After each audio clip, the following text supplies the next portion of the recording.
I think artists need to kind of sometimes remind themselves that they're artists, and that's a special thing. That's a rare, exciting thing. And one of the things when people buy your work is they're buying a piece of you. They're fascinated with, a person created this, and they're as much fascinated with you as the artist that had created this product. Tom Shepherd and Peter Keegan, thank you so much for coming into the studio. Could you start by introducing the Ask an Artist podcast? Well, Ask an Artist podcast was founded about 5 years ago by myself and another artist, a printmaker called Laura Boswell.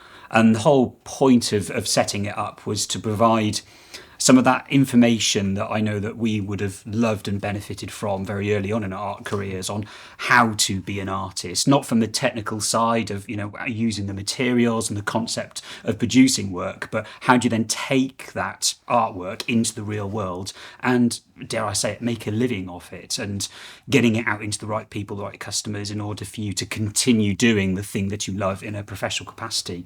And that's how the podcast sort of came about, and it's been going, we've got 150 plus episodes going strong. You really lean into this idea that there are two different sides to an art practice. There's the creative side, of course, but there's also the practical, the administrative, which is also really important. Do you have any insights or tips into how to maintain that balance between the creative and the administrative? There's definitely no right or wrong way of doing it, and it's going to be completely different for each person. It is a constant balancing act, and you constantly have to reassess it. But the thing that I always come back to is I must remember to do some painting, and I must prioritise that, because if you don't prioritise the painting, everything else starts piling up on top of it. And I think you just have to remind yourself of that, definitely. I think for me, the other word to be aware of is it has to be sustainable. Within that framework, there has to be that flexibility, because Tom is right. There'll be times of the year where you'll be very busy and it'll be very quiet. It's going to ebb and flow. And that's the creative side of running a business, which I find quite fascinating, actually.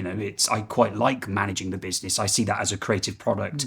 I do try and have an element of structure within that. So, one thing that I do is I try and set specific times when I do certain jobs. So my Mondays inevitably are go through emails and sort of plan the week ahead.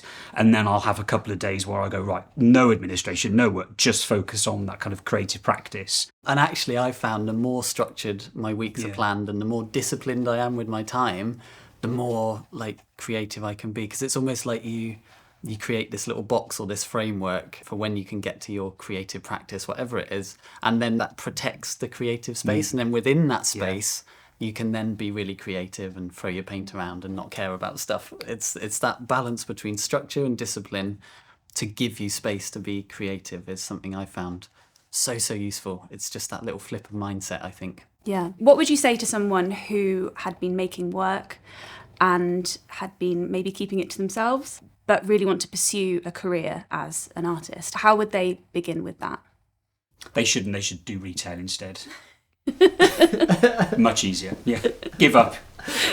No, if I was to look at all these podcast episodes, and there's 150 or so, what's a commonality that's running through all of them? And I think there was three things, and the word flexible is one. How you need to be flexible. If you stay very rigid, I have to do it this way. Well, COVID taught us that. Exactly. Yeah.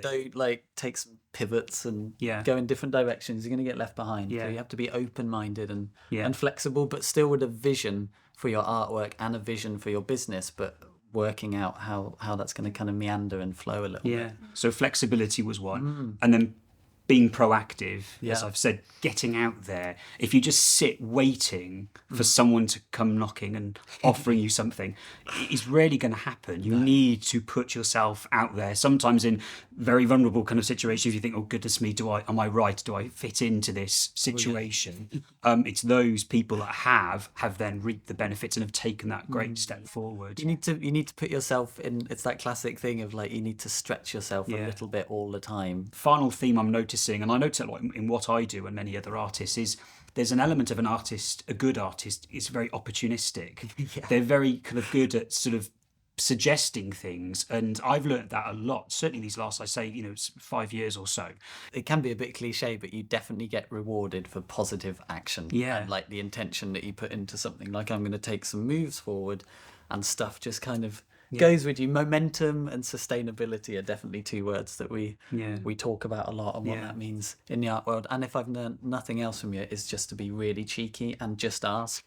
It's the worst that can happen is you get told no. If you don't ask, you don't get. Yeah. I think artists need to kind of sometimes remind themselves that they're artists, and that's a special thing. That's a rare, exciting thing. And one of the things when people buy your work is they're buying a piece of you. You know, they're fascinated with, a person created this, and they're as much fascinated with you as the artist that had created this product. And sometimes that feels a little bit awkward as an artist. I think especially when you're starting, you think, well, it's just the work I'm producing, but you are an intrinsic part of that kind of whole package, and that should be celebrated and not kind of hidden. And you should never apologize for what you do. You should, if you're excited and passionate about what you do, you'll be amazed how that instantly rubs and feeds back into people when they come to engage in your work. There's a huge positive feedback in person that you might gets neglected somewhat, or doesn't exist online. Like you get one like on Instagram and you might feel really awful, but you chat to one person who really loves a painting of yours, even if they don't buy it, the way that kind of nourishes you and fills you up is amazing, and you just don't get that online. It's a very, very different interaction in person. Very true, actually. That's very true. So where can people find Ask an Artist podcast? Where can they listen? Ask an Artist podcast is available on all podcast providers, whether it's Apple Podcasts, Spotify, Acast, or wherever you get your podcasts. Or, of course, you can listen via the website, which is askanartistpodcast.com. And one of the best things about listening through the website is that there are specific show notes that accompany every single episode. So if you can't get it audibly, you can read all the different topics and points and suggestions and tips are all written down there on the website.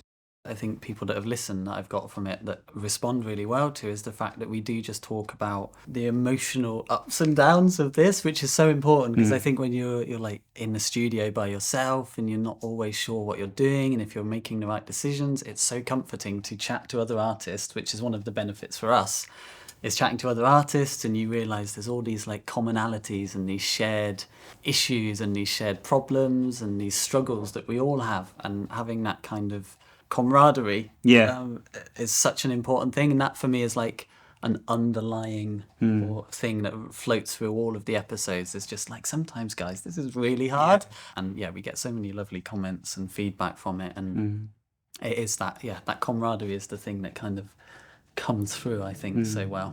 Peter and Tom, this has been a very enriching and really interesting conversation. Thank you so much for coming in. Thank you. Thank you very much. Really fun.